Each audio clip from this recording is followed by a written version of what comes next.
मुझे लगता है अपने फैसले पर वो पशेमा है।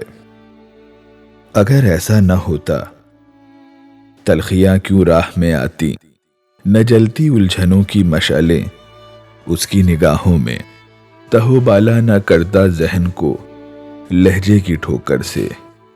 कभी लगता है उसने आदतन हमदर्दियों के बोल से मेरी निगाहों में मोहब्बत के हंसी मंजर सजाए थे, फसाने बोए थे चारों तरफ आती बहारों के, और हम उन मंजरों में सारे पस मंजर भुला बैठे। अचानक इस तरह बदलेगा मौसम, कभी सोचा था। लरसते होंठों पर गम की दुआएं थरथराएंगी, कोई खुशियों के एक एक लफ्ज को आंखों से चुन लेगा। समाअत बेसदा होकर थकन का रूप ले लेगी।